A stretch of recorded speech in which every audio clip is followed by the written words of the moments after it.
శ్రీ గురుభ్యో నమ. శ్రీ మహాగణాధిపతి నమ. సరస్వతి నమ. హరి ఓం శ్రీమాత్రే నమ.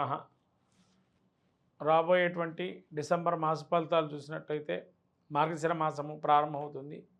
ఈ డిసెంబర్ మాసంలో మనకు మార్గశిర మాసంగా గోచరిస్తుంది.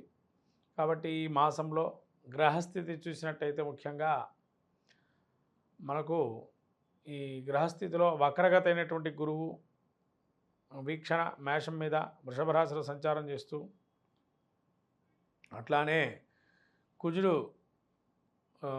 కర్కాటక రాశిలో సంచారము, కేతు కన్యా రాశిలో సంచారము, రవి వృశ్చిక రాశిలో సంచారము, బుధుడు కూడా వృశ్చిక రాశిలో సంచారము, అట్లాగే శుక్రుడు ధనస్సు నుంచి ఈ యొక్క మకరానికి సంచారం చేస్తూ, శని కుంభరాశిలో ఉండడం, ఇక రాహు మీనంలో ఉండడం, ఇది గ్రహ సంచారం చూసినట్టయితే. చంద్రుడు ప్రతి 2 రోజులకి ఒకసారి మారటం జరుగుతూ ఉంటుంది. సింహరాశికి ఈ యొక్క చూసినట్టయితే ముఖ్యంగా మఘా నక్షత్రం 4 పాదాలు, పుబ్బా నక్షత్రం 4 పాదాలు, అట్లాగే ఉత్తరా నక్షత్రం 1వ పాదం సింహరాశి చెందినవి. సింహరాశికి స్త్రీ పురుషాదులు వాళ్ళకు గ్రహస్థితి చూసినట్టయితే కేతు ద్వితీయ స్థానం సంచారము, చతుర్థ స్థానం రవిబుధుల సంచారము, అట్లాగే షష్ఠ స్థానంలో శుక్ర సంచారము, సప్తమ స్థానంలో శని సంచారము, అష్టమ స్థానంలో రాహు సంచారము, అట్లాగే గురువు వీరికి ఈ యొక్క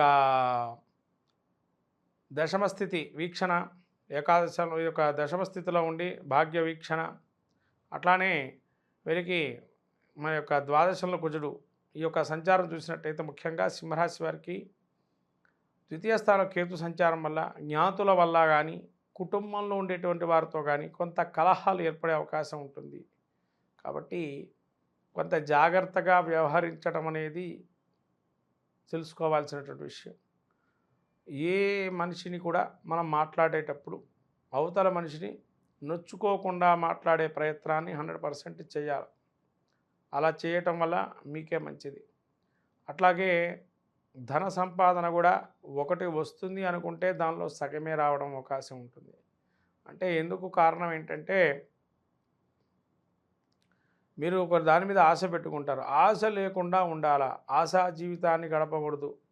ఒక ఆశ పెట్టుకుంటే ఆశ నెరవేరడం అనేది కష్టంగా మారుతుంది. కాబట్టి సరే దైవాధీనం, ఏది జరుగుతుందో అది జరుగుతుంది, మనకి ఏది కావాలంటే అదే వస్తుంది అనే ఒక భావంతో ఉండడం అనేది మంచిది.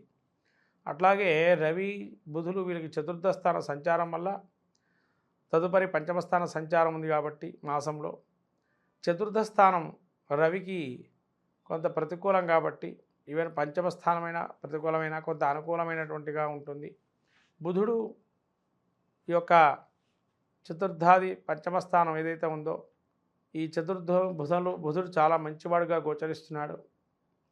విద్యా వినయ సంపన్నం, అంటే విద్యలో కానీ వినయంలో కానీ సంపన్నులుగా ఉండటం, సమయస్ఫూర్తి ఆలోచనతో ఉండడం, మనిషి ఆలోచన ధోరణి కొంత ఆలోచన శక్తిని పెరగటం, సంయమంతో ఉండటం, తద్వారా మీరు కార్యక్రమాన్ని నెరవేర్చుకోవటం, ఏది చెప్తే అవతల మనిషి వింటాడో అనే దాని గురించి ఆలోచన చేసి తద్వారా మీరు మీ మెలకువలతోని బయటపడే అవకాశం అనేది గోచరిస్తుంది. అట్లాగే శుక్రుడు 6లో సంచారం వల్ల 6వ స్థానము పెద్దగా బలహీనంగా ఉన్నాడు శుక్రుడు ఇక్కడ. కాబట్టి శుక్రుడు వీళ్ళకి ప్రతికూలంగా ఉన్నారు కాబట్టి కొంతవరకు కొన్ని విషయాల్లో అసంతృప్తి ధోరణిగా ఉండడం వల్ల కొన్ని ఇబ్బందులు కలిగే అవకాశం ఉంటుంది. అట్లాగే ఈ యొక్క శుక్రుడు ఏదైనా కూడా షష్ఠస్థాన సంచారం అంత మంచిది కాదు అనే అవకాశం ఎక్కువగా ఉంటుంది. అట్లాగే శుక్రుడు వల్ల కొంతవరకు కుటుంబాల్లో ఇబ్బందులు కలిగే అవకాశం ఉంటుంది. జాగ్రత్తగా వాళ్ళు చెప్పిన మాట మీరు వింటామో లేదా వాళ్ళు మీరు చెప్పిన మాట వింటారో, మొత్తానికి ఏదో విధంగా కొంతవరకు సంయమనం పాటించడం అనేది అవసరం. శుక్రుడు ప్రతికూలంగా ఉన్నాడు కాబట్టి. అట్లాగే శని సప్తమ స్థాన సంచారం వల్ల తలంచిన కార్యక్రమాలు ఏవైతే కుంటుపట్టడం, మీ మాట వినకపోవటం ఎదుట మనిషి, లేదా మిమ్మల్ని అర్థం చేసుకోకపోవటం, మిమ్మల్ని వంచన చేయటం, మీ మాట నేను వినాలా అనే ఒక స్థాయిగా ఉండటం అనేది జరిగే అవకాశం ఉంటుంది. అట్లా అష్టమ స్థానంలో రాహు సంచారం వల్ల వృధా ప్రయాణాలు, వృధా ప్రయాసలు, ఎన్ని చెప్పినా ఇంతే అనే ఒక స్థితిలోకి వస్తారు. అంటే ఇక మీరు ఒక ఇండివిజువాలిటీకి ఫీల్ అయ్యే లోన్ అయ్యే అవకాశం ఎక్కువగా ఉంటుంది. కాబట్టి కొద్దిగా వాటి మీద మీరు శ్రద్ధ తీసుకొని ఆలోచన ధోరణి మార్చుకోవటం అనేది మంచిది. అట్లే గురుడు మీకు ఈ యొక్క నవమ వీక్షణ వల్ల ఇవన్నీ ఎట్లా ఉన్నా దైవం అనుకూలంగా ఉండదా అని ఒక మనసులో ఒక కించిత్ భావన వల్ల, ఆ మంచి భావన వల్ల మీకు ఎన్ని ప్రతికూలం ఉన్నా అవన్నీ అనుకూలంగా మారే అవకాశం ఉంటుంది సానుకూలంగా తర్వాత కాలంలో. తర్వాత వీళ్ళకి ఈ కుజుడు 12వ స్థాన సంచారం వల్ల కొంత జాయింట్ పెయిన్స్ కానీ, స్ట్రెస్ ఫీలింగ్ కానీ, మెంటల్ స్టెబిలిటీ కానీ కొంత కోల్పోయే కంట్రోలింగ్ పవర్ కోల్పోయే అవకాశం ఉంటుంది. కాబట్టి అందులోనూ ఈ యొక్క సమయంలో స్ట్రెస్ ఫీలింగ్ చేసుకోవద్దు. ఎక్కువగా ఒంటరితనాన్ని వీడేసి అటువంటి ఆలోచనలు వీడి 10 మందితో మనం కుటుంబీకులు కావచ్చు, లేతే కానీ కొన్ని ఇబ్బంది కలిగే అవకాశం కూడా ఉంటుంది కుటుంబంలో కూడా. ఎందుకంటే అందరూ మీ వాళ్ళు అనుకోండి మీరు అనుకుంటారు, అందులో ఎవరైతే అనుకుంటారో వాళ్ళే మీ వాళ్ళు కాదు, తర్వాత తెలుస్తుంది ఆ విషయం. కాబట్టి కొంత జాగ్రత్తగా ఉండి మీరు అత్యద్భుతంగా ఏవైతే ఆలోచన ధోరణి ఉంటుందో అదైతే అద్భుతంగా ఉంటుంది. కానీ మీరు ఆలోచన ధోరణితో పాటు అడుగు వేసే ఎటువంటి విషయాలు ఏవైతే ఉన్నాయో ప్రతి విషయంలోనూ కొంత శ్రద్ధ లేదా సలహా ఇవన్నీ తీసుకొని ముందరకు వెళ్ళడం అనేది మంచిది. ఇక విద్యార్థులకు కావచ్చు, విదేశీ ప్రయత్నం చేసేటువంటి వారికి కానీ కొంత అనుకూలంగానే గోచరిస్తుంది.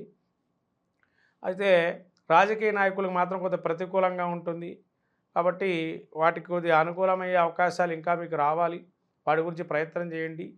అట్లనే క్రీడాకారులు కావచ్చు, మీడియా రంగంలో ఉండేటువంటి వారు కావచ్చు, కొంతవరకు అనుకూలంగానే ఉంది. స్త్రీ పురుషాదులు ఎవరైతే ఉంటారో ఈ రాశి వారికి సంబంధించి వాళ్ళందరూ కూడా ముఖ్యంగా మనకు ఇంకా కాలం ఉంది అనే మనసులో భావంతో మెలగండి. ఖచ్చితంగా మంచి కాలం అనేది రాబోయే కాలం ఉంటుంది. ప్రస్తుతానికి సింహరాశి వారికి కూడా అద్భుతంగానే ఉంది. మరీ ఏదో 1-2 గ్రహాలు ప్రతికూలంగా, ముఖ్యంగా చెప్పాలంటే శుక్రుడు ప్రతికూలంగా ఉన్నాడు, అట్లాగే రవి ప్రతికూలంగా ఉన్నాడు. ఈ 2 గ్రహాలు ప్రతికూలంగా ఉన్నాయి. అట్లానే కేతు, ఈ 3 గ్రహాలు కూడా, ఈ రవి, కేతువు అట్లాగే శుక్రుడు ఇవి ప్రతికూలంగా ఉన్నాయి. కాబట్టి వీటికి సంబంధించినటువంటి ధ్యానాదులు, దానాలు, ధర్మాలు, అట్లానే వాటికి సంబంధించినటువంటి ఆచార నియమాలు ఏవైతే ఉన్నాయో దేవాలయాన్ని సందర్శి సూర్యనారాయణ స్వామి ప్రత్యేకంగా ఆదిత్య హృదయ పారాయణం కానీ గణపతిని ఆరాధన చేయటం వల్ల ఆదిలోని అంశపాదం కాకుండా అన్ని విషయాలు ముందుకెళ్ళే అవకాశం ఉంటుంది. ఆలోచన ధోరణి కూడా పెరిగే అవకాశం ఉంటుంది. ఇది సింహరాశి వారికి డిసెంబర్ మాసంలో యొక్క ఫలితాలు. శ్రీమాత్రే నమః.